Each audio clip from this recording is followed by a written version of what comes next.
박수 한번 치겠습니다. 네, 반갑습니다. 김중호 인사드리겠습니다. 지난번에 이어서 오늘은 제 42회차 재테크 강의를 해드리겠습니다. 오늘 제목은 하락장에서도 실패하지 않는 부동산 가치 투자로 있습니다. 신역세권에 위치한 투자처를 몇 군데 소개하자면 다산 신도시, 또 미사 강변도시, 별내선 8호선 연장됩니다. 2022년 개통. 하남선 2019년 개통, 서해선 소사대곡역 개통되었고, 소사대곡선, 소사원시는 개통됐고, 소사대곡선 2023년도에 개통됩니다.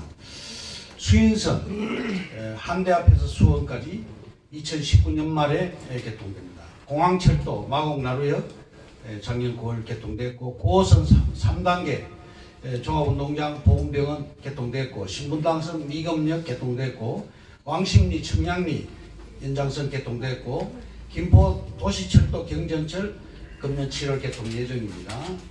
7호선 부평구청에서 성남 연장선 20년 개통 예정이고, GTX A 노선 동탄 삼성은 2021년 12월에 개통 예정입니다. 광역 철도 중에서 신안산선이 금년 하반기에 착공됩니다. 월판선도 월곡 판교선도 2020년에 착공됩니다. GTX 대심도 고속 전철이죠. 지하 50m 정도의 그 광역 급행 철도가 지금 A 노선은 작년에 착공됐고, B 노선 송도에서 별내, 수원에서 양주는 2020년에 착공 예정입니다. 수서 SRT 복합 환승센터가 토지 보상 나오고 있습니다. 창동 역세권하고 수색 역세권이 예측 불가능한 그런 호재지만 수서역 역세권은 차별화가 됩니다. 2018년 1월에서 건교부 국토교통부의 승인이 났습니다. 금사랑이 땅입니다. 수서 역세권 땅은 2021년까지 고속철도 광역 환승센터를 중심으로 업무 상업 주거시설이 입주됩니다.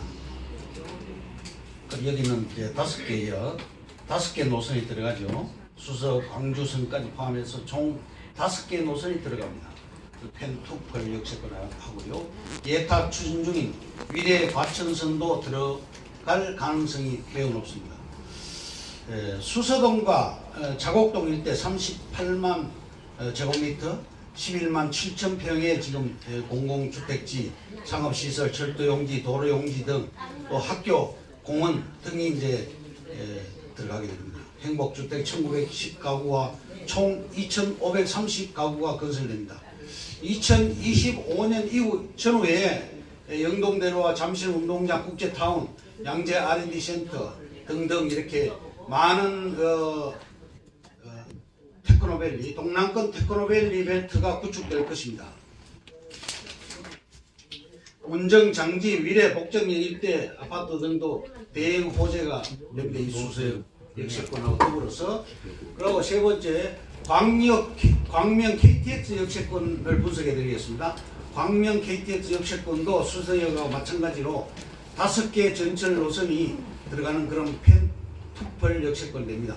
KTX 노선 신안산선 1호선 지선, 월판선, 인천 2호선까지 노선이 들어갑니다.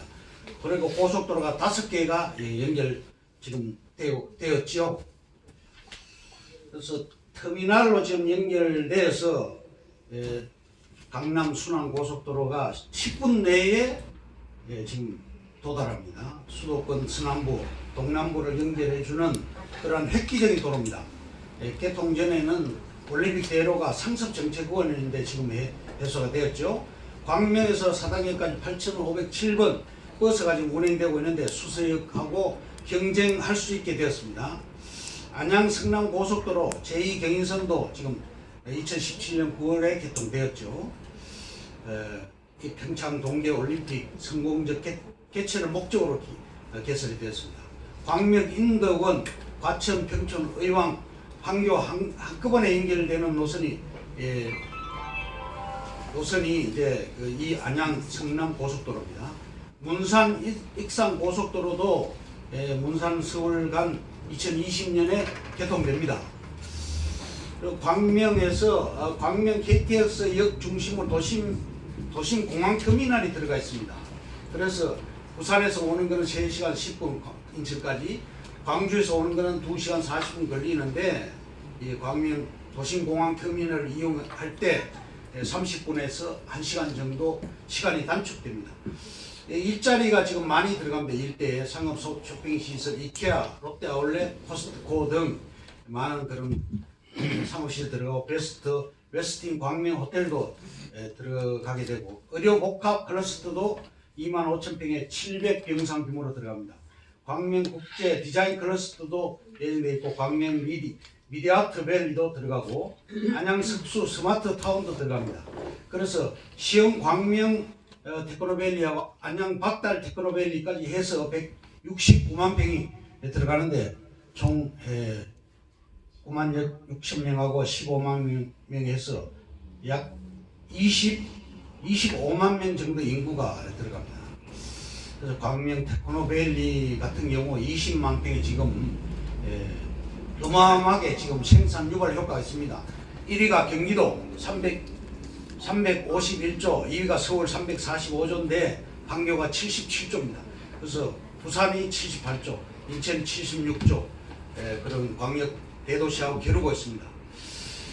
KTX SRT 역세권이 지금 위력이 대단한데, 광명역하고 지금 수서역 일대를 제가 설명드렸고, 동대구역 같은 경우도 신세계 백화점 매출이 지금 최고를 기록하고 있고, 부산역 같은 경우도 초량동 일대가 평당 1억까지 올라갔습니다. 천지 개백되었습니다. 울산 SRT 오송역 일대도 4km 이내가 지금 엄청나게 좀 발전하고 있습니다. 과거 은양업이었는데 지금 평당 과거에 2, 3만 원, 지금 3천만 원까지 해서 지금 1000배가 뛰었습니다. 광명역은 유라시아 대륙 횡단 철도의 시발역이 됩니다. 지금 수익성 오피스텔하고 창고 같은 그런 수익성 물건하고 지금 비교를 해드리자면, 문정 한화 오벨리스크 같은 경우에는 지금 한 2억 정도 투자해서 1억을 용전을 받는 과정할 때 연 수익률이 한 7, 8%밖에 안 됩니다. 그리고 창고의 경우도 경기도 광주 같은 경우 땅 투자 10억에 창고 3억 투자해서 총 13억 투자했을 경우 월 임대료가 470만 원. 이것도 5년간 분석해보면 연수익률은 약 5% 정도밖에 안 됩니다. 그래서 결론적으로 말씀드리면, 제가 수익성 부동산 2개를 예를 들었죠. 오피스텔하고 창고, 광주시에 있는 창고 비교했을 때 수익성 부동산은 송파 문정도 한화 오벨리스크 약 2억 투자, 레버리지 효과를 보더라도 연간 한 7% 정도밖에 수익률이 안 나오고, 광주시도 연간 한 5% 정도밖에 수익성이 안 나옵니다. 근데 건축에 따른 복잡한 그런 문제가 대두되죠. 그런데 제가 이제 소개하고자 하는 이런 수서 혹은 광명 이런데 역세권은 최하 5배, 최고 10배 정도 수익률을 시현할 수 있습니다. 그런데 수서나 광명 운정역 같은 경우는 KTX, SRT, GTX 역세권인데 초대박이 남에도 불구하고 땅을 구하기가 어렵습니다. 동대구역, 부산 초량도 제가 이제 소개해드렸죠. 그래서 예를 들어서 동대구역 일대나 부산 초량역 일대에 역세권의 땅이 100평을 내가 갖고 있다고 가정할 때 대단하죠. 거기다 빌딩을 올릴 수가 있습니다. 그래서 이런 수익성 부동산하고 역세권 땅, 특히 고속 전철에 붙어있는 땅하고는 비교가 불가능하다 하는 걸로 오늘 결론을 내고 오늘 강의를 마치겠습니다. 감사합니다. 네, 감사합니다. 고맙습니다. 다음에는